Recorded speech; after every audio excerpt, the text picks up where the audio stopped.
Halo, apa kabar? Sobat milenial dimanapun berada, masih menyaksikan Solution TV Official. Pada hari ini kita di suasana yang berbeda karena kebetulan saya diajak dan diundang di sebuah perusahaan. Dan konten hari ini kita akan bicara tentang sebuah proses perusahaan ini berdiri dan tentunya dengan inspiratif, motivasi. Ada apa, proses apa yang dilakukan di dalam perusahaan ini, dan makanya oleh karena itu kita menggunakan safety jacket ya, apa namanya Pak? Safety rompi. Oh, safety rompi, salah, atrok ya, nggak apa-apa. Oke, tapi sebelumnya kita perkenalan dulu yuk dengan siapa sebelah kita dan dari perusahaan apa, biar beliau sendiri langsung menerangkan dan kita akan nanti bertanya seputar dunia motivasi, inspirasi tentang dunia usaha dan pesan moral untuk sahabat milenial dimanapun berada. Oke, Pak, dengan Pak siapa Pak? Saya Hendra. Oh, dan Pak Hendra. Dari perusahaan namanya apa ya Pak? Kita Harapan Jaya. Harapan Jaya ya. Jaya. Movement apa ya Pak kalau boleh tahu Pak?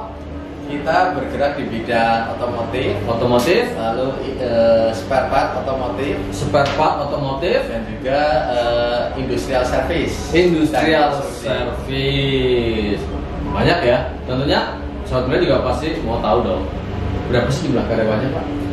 Di sini kita di Sokaraja ada 180-an. 180. Tambah 50 di Citerep, Bogor. Tambah 50 di Cirebon, Bogor. 30 di Palimanan, Cirebon. 30 di Palimanan, Cirebon. Berarti 260 ya, sobat milenial dengan karyawan sebanyak itu.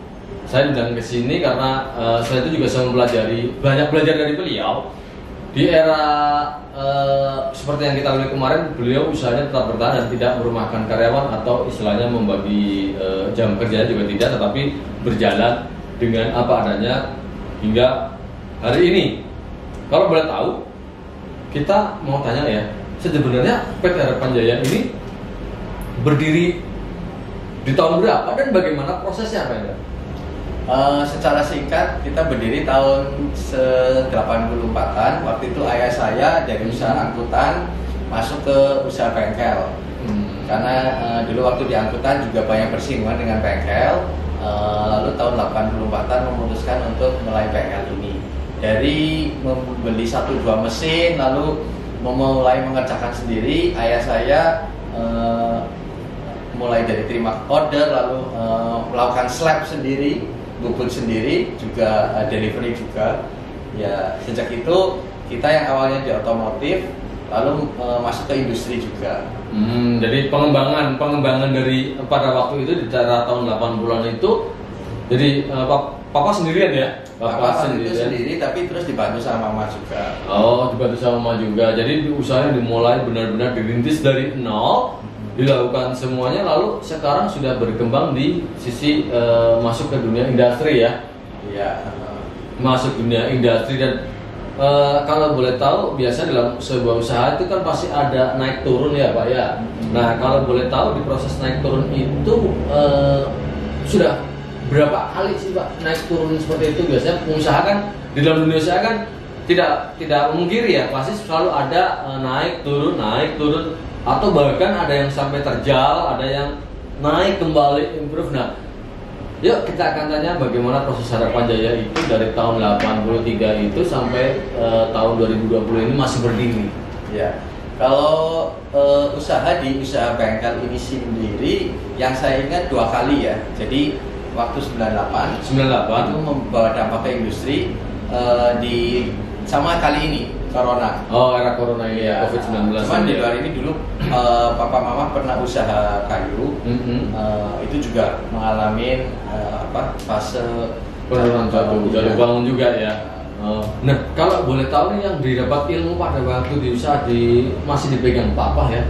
Ilmu apa sih yang membuat masih tetap bertahan dan terus bangun itu kira-kira supaya sebagai pengusaha ini kalau diambil di fase era Papa ya, bukan di fase yang eranya Pak Hendra. Kalau fase Pak Hendra ini pada pertanyaan berikutnya. Nah, kira-kira sisi motivasi seperti apa sih yang membuat dia selalu jatuh bangun, selalu mau bangkit kembali gitu?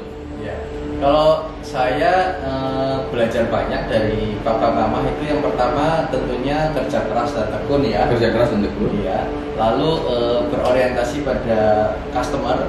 Orientasinya customer ya. Jadi pelayanan terhadap customer jadi hal yang penting. Lalu terus belajar. Oh, dan terus belajar. Ya, baik. Meskipun papa berangkat dari teknis, ya. Belajar tentang manajemen juga, belajar tentang bagaimana komputer dipakai dan lain sebagainya. Mereka sampai sekarang belajar terus pakai gadget dan lain sebagainya. Oh, jadi terus mengikuti teknologi ya, mengikuti teknologi walaupun sekarang di era milenial ternyata mama dan papanya dari Pak Hendra ini juga tetap belajar. Nah, di saat fase dipegang oleh Pak Hendra itu sendiri, pernah nggak ngalamin penurunan omset yang begitu gratis? Oh iya, pernah. Seperti tadi yang dibilang, waktu 98 itu kita sangat drastis karena pada saat itu kita di bagian industri melayani pabrik tekstil banyak, namun pada saat itu krisis sehingga pabrik-pabrik pada kolaps. Ya kita otomatis stop order dan kita kan punya karyawan. Jadi pada saat itu ya masa-masa susah. Ya, sama ya kali ini kemarin kita juga udah hidup pada saat mulai masuk ke Indonesia corona PSBB, tapi ya puji Tuhan kita masih berjalan dan waktu itu kita juga sudah melakukan komunikasi ke karyawan juga bahwa kita nggak tahu apa yang akan terjadi, kemungkinan bisa jadi jadi lebih buruk dan terus jadi semakin buruk, tapi bisa juga kalau dengan penanganan yang ini bisa jadi terkendali. Nah, kita juga mengkomunikasikan kemungkinan-kemungkinan. Nah, pada waktu 98 itu pertama terjadi penurunan yang sangat signifikan ya, gejolak ekonomi yang sangat luar biasa saat krisis itu. Apa motivasinya dari PT Harapan Jaya ini pada waktu dipegang Pak Hendra itu sehingga masih dapat berdiri sampai saat ini? Ngikutin perkembangan market ya. Jadi waktu itu industri kebetulan kita 80% mungkin industri tekstil pada saat itu kolaps ya, kita switching ke industri yang lain. Oh, jadi yang dilakukan oleh PT Harapan jadi langsung melakukan proses perubahan ya, mengambil tindakan proses perubahan ya. Berarti eranya kalau kita bicara di era milenial berarti era creativity ya, berarti modal utama pada waktu terjadi penurunan yang luar biasa itu di era krisis itu kreativitasnya dipindah ya. Jadi yang tadinya berkreasi di pola tekstil ya, industri tekstil, lari ke kreativitas tersebut dirubah masuk ke industri yang lain ya. Jadi kreativitasnya ditumbuhkan tapi untuk masuk ke pada pola industri yang lain ya. Ya, berusaha ke nah, itu kalau dari sisi bisnis ya, Pak Hendra ya. Kalau dari sisi spiritual nih ya, biasanya kan kita juga akan bertanya. Terus itu kan banyak lah kalau orang bicara tentang proses bisnisnya jatuh bangun, tapi biasanya kan ada satu yang tidak mereka ceritakan pada umumnya adalah sisi spiritual. Sisi spiritual itu kita akan tanya langsung pada beliau, apa sih dalam fase-fase mengalami fase seperti itu 98 dan di fase era kemarin COVID-19 ini di beberapa bulan terakhir dan tetap sampai bertahan ini, apa sih yang dilakukan?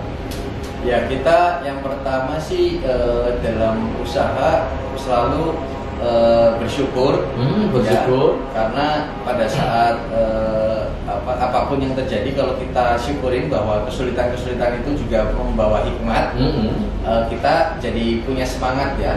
Jadi selalu bukan melihat kemasalahnya tapi kita bersemangat untuk apa yang pengalaman belajar apa nih yang kita dapat dari kesulitan-kesulitan ini gitu.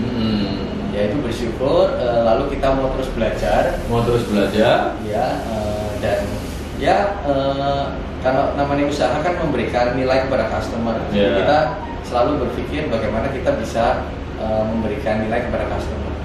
Jadi customer-nya berarti ini ya, masuknya ke service oriented ya. Kalau untuk ke customer-nya ya, kepuasan customer ya berarti ya bicaranya ya. Berarti pertama tadi bersyukur, yang kedua terus belajar, yang ketiga adalah memfokuskan diri pada kepuasan konsumen ya. Oke, itu dari sisi spiritual. Nah, Pak Hendra kan ada pesan untuk dari pesan untuk sahabat milenial yang menyaksikan ini, ada nggak sisi motivasi atau inspirasi yang membuat menggugah di era new normal ini, di mana kita dari Solution TV Official juga mengikuti informasi dari banyak media, terutama kegelisahan pemerintah dan termasuk kegelisahan kita juga semua ya, dan mungkin juga sobat milenial merasakan bagaimana melakukan proses kehidupan di era new normal ini, di mana keadaan baik dari dunia makro dan mikro mengalami kesusahan pergerakan bisnisnya. Nah, dengan kondisi yang sudah dilalui ini di era new normal ini, dan selama era-era tersebut yang tadi Pak Hendra katakan kan tidak ada tindakan-tindakan merumahkan dan masih tetap mengerjakan ya Pak ya. Mungkin bisa diberikan kesan dan pesannya Pak buat sahabat milenial ya. Bagaimana menjalankan sebuah proses usaha, atau ya bagi yang mau melakukan proses usaha terutama di era-era new normal ini Pak. Ya, memang situasi saat ini sangat tidak mudah, tapi namun sebetulnya waktu-waktu ini kan sudah pernah terjadi ya di sepanjang kehidupan kita, kesulitan dan lain sebagainya, dan di setiap kesulitan selalu ada hikmat. Ya mungkin pesannya terus berani mengeksplor diri aja, positive thinking ya, berani mencoba, positive thinking, mengeksplor. Sebetulnya kita itu mau memberikan nilai apa dalam pekerjaan kita gitu. Kalau itu dilakukan dengan tekun, kita positive thinking, kita bersyukur, nggak terlalu muluk-muluk, ya saya kira mungkin itu bisa. Nah, mungkin ada pesan nggak untuk langkah-langkah kecil buat, kan mungkin sahabat milenial juga tahu ya kondisi banyak PHK, nah dan banyak lain, mungkin juga buat para generasi muda yang baru lulus mungkin ada pesan-pesan nggak untuk mereka bagaimana di era sekarang untuk mungkin bisa mengikuti jejaknya PT Harapan Jaya ini, sebuah proses dari bapaknya hingga masih dipegang oleh Pak Hendra sampai sekarang dan masih tetap berjalan dan bahkan grow ya, menjadi grow. Kira-kira ada pesan dan pesannya ya Pak untuk mereka-mereka yang generasi muda ini? Ya, mungkin itu tadi terus semangat belajar ya, karena sekarang kan juga perkembangan teknologi banyak sekali informasi yang udah didapatkan. Ya terus semangat, terus mau belajar, pasti nanti akan ketemu jalannya, dan nikmatin lah prosesnya ya. Oh, dan menikmati prosesnya ya. Kalau kita banyak keluhan, tidak enjoy ya tentunya pasti kita kehabisan energi. Kehabisan energi ya. Jadi gini ya, sahabat milenial dimanapun berada, kalau kita terlalu keras nanti kita kehabisan energi dan akhirnya hasilnya nggak ada apa-apa. Tapi kata beliau, jika kita menikmati, lalu berarti kalau menikmati biasanya ada sisi yang jelas tadi ya, bersyukur, dan juga pasti ada unsur keikhlasan ya. Yang kita tangkap dari Pak Hendra adalah 3 hal tersebut. Jadi 3 hal tersebut dilakukan, maka ya niscaya apapun akan terjadi dan pasti akan membawa pada perubahan hidup ya. Begitu ya Pak Hendra ya. Amin ya. Nah, demikian sahabat milenial dimanapun berada seputar inspirasi dunia entrepreneur ya, buat sahabat milenial dimanapun berada, dan yang belum subscribe, please subscribe. Yang sudah subscribe, terima kasih. Jangan lupa komen, like untuk meningkatkan performa bagaimana konten-konten kita menjadi semakin menarik buat sahabat milenial, dan tentunya masih di seputar segala macam solusi ya, karena kita channel adalah Solution TV Official. Thank you for watching. Saya dan Pak Hendra dari PT Harapan Jaya mengucapkan terima kasih. Terima kasih. Dan sampai jumpa di video-video berikutnya. Bye bye. Semangat.